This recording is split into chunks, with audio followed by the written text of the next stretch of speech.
Dyahwiyat dan skandal cinta segitiga dalam intrik kekuasaan di Majapahit. Dyahwiyat merupakan putri kedua dari Raden Wijaya, pendiri kerajaan Majapahit dengan Gayatri. Kakak kandungnya adalah Diagitarja atau dikenal sebagai Tribuana Tunggadewi yang kelak menjadi raja ketiga Majapahit. Pada pemerintahan kakaknya, Dyahwiyat diangkat sebagai raja bawahan di daerah Daha atau sekarang Kediri. Dirinya bergelar Raja Dewi Maharaja Sabre Daha ketika menjabat sebagai bupati di Daha. Posisi ini terus dipegangnya sampai dia meninggal pada masa pemerintahan Hayam Wuruk, keponakan sekaligus menantunya, serta perannya tak tergantikan, termasuk dalam cerita panjang dan kemegahan kerajaan Majapahit. Dalam pemerintahan Hayam Wuruk, Dyahwiyat tergabung dalam Sabta Prabu, yaitu semacam dewan pertimbangan mulai yang beranggotakan keluarga kerajaan. Namun, perebutan kekuasaan membuat dirinya harus tersingkir dari lingkaran kekuasaan. Tidak diketahui pasti kapan Dyahwiyat meninggal. Para raton hanya menyebut kematiannya setelah pengangkatan Gajah Enggon sebagai patih tahun 1371 Masehi. Dyahwiyat kemudian didarmakan di Adilangu dengan candi bernama Purwawisesa. Dalam novel Gajah Mada, Langit Kresnahadi menyebut Dyahwiyat merupakan sekar kedaton yang memiliki kedudukan sosial tinggi. Posisinya sebagai putri raja benar-benar membuatnya jadi incaran. Dikisahkan dalam novel tersebut, sosok Dyahwiyat memiliki sifat yang tegar, berwawasan luas, memiliki pandangan ke depan, dan berwibawa. Sosok ini dianggap sangat cocok bila dijadikan sebagai pemimpin. Namun, kisah percintaan sang putri ternyata tetap menginjak bumi. Cinta tak mengenal batas kedudukan dan ruang hati untuk bertambat. Secara diam-diam, Dyahwiyat dicintai oleh tabib kerajaan yang bernama Ratanca. Ratanca juga salah satu dari 7 anggota Dharmaputra atau jabatan istimewa bentukan dari Raden Wijaya. Tidak diketahui dengan pasti apa tugas dan wewenang mereka. Namun, para raton menyebut mereka sebagai pegawai yang disayangi raja. Cinta yang bersemi di balik tembok kerajaan itu terus menemukan labuhannya. Dyahwiyat membalas rasa cinta seorang Ratanca yang hanya rakyat jelata, menempati sebagian besar cinta dalam hatinya. Karena rasa cinta ini, Dyahwiyat ingin selalu bertemu dengan pujaan hatinya tersebut. Keduanya tidak bisa secara terang-terangan bertemu. Karena itulah Dyahwiyat sering menginginkan dirinya sakit agar bisa bertemu dengan Ratanca. Sebab hanya dengan sakit dia bisa bertemu dengan Ratanca, kekasih hatinya. Namun cinta mereka berdua terhalang oleh tembok kekuasaan Majapahit. Cinta kedua insan tersebut tidak bisa berjalan seperti apa yang direncanakan. Perbedaan status menjadi penghalang cinta Dyahwiyat dan Ratanca. Sadar akan posisinya, Ratanca akhirnya menikahi wanita lain. Namun hati tidak bisa dibohongi. Meski jasad bersama dengan wanita lain, cintanya hanya untuk Dyahwiyat seorang. Kisah cinta dua insan beda status sosial itu pun terus berlanjut secara rahasia.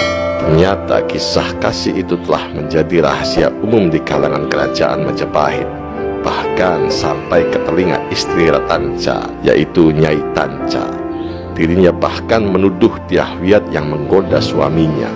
Nyai Tanca bahkan menganggap kematian Ratanca disebabkan oleh Dyahwiyat, sehingga memicu Nyai Tanca melakukan percobaan pembunuhan kepada Dyahwiyat dengan mengirimkan sekeranjang buah mangga yang di dalamnya dimasukkan ular bandotan yang beracun, namun hal itu selalu gagal.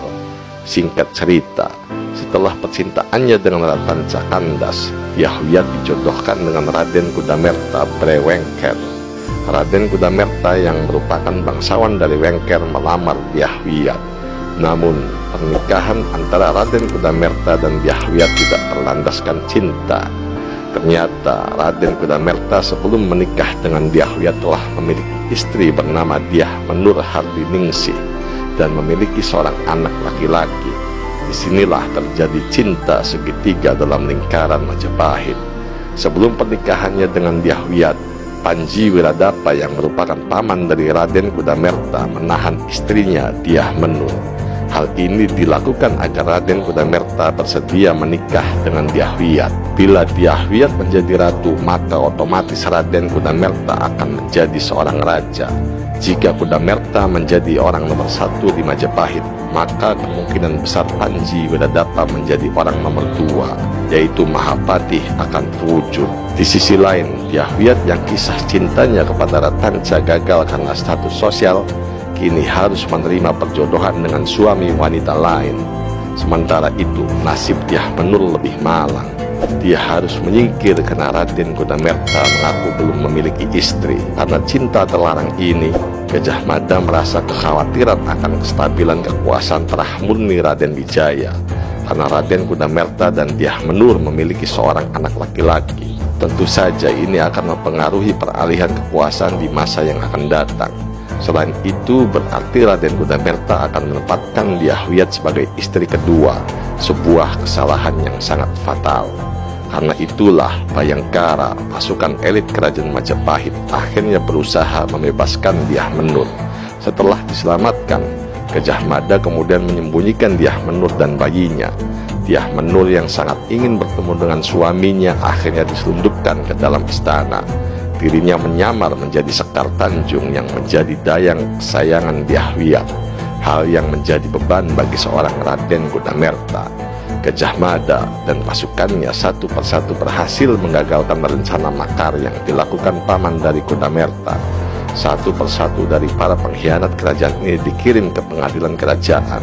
Dari pengadilan ini diketahui bahwa pembunuhan yang terjadi di dalam istana ditujukan untuk mengkambing hitamkan Raden Sakadara, suami Sri Gitarja, oleh Panji Wiradapa agar tahta raja jatuh ke tangan Raden Kudamerta, serta dibukanya identitas asli Panji Rukamurti, yaitu Nyai Tanca, istri Ratanca. Dendamnya kepada Gajah Mada yang telah membunuh suaminya dan kepada Dyah Wiyat telah membuatnya gelap mata dan merencanakan makar. Setelah menjatuhi hukuman kepada Nyai Tanca dan Wiradapa, Ratu Gayatri memanfaatkan kesempatan ini untuk mengukuhkan status Dyah Wiyat sebagai istri sah dan satu-satunya dari Raden Kudamerta demi keutuhan kerajaan Majapahit. Sementara itu, Dyah Menur akhirnya harus memberikan suami tercintanya kepada Sekar Kedaton, dan dirinya pergi membawa bayi yang dikhawatirkan oleh Gajah Mada sebagai pemutus silsilah keturunan Raden Wijaya.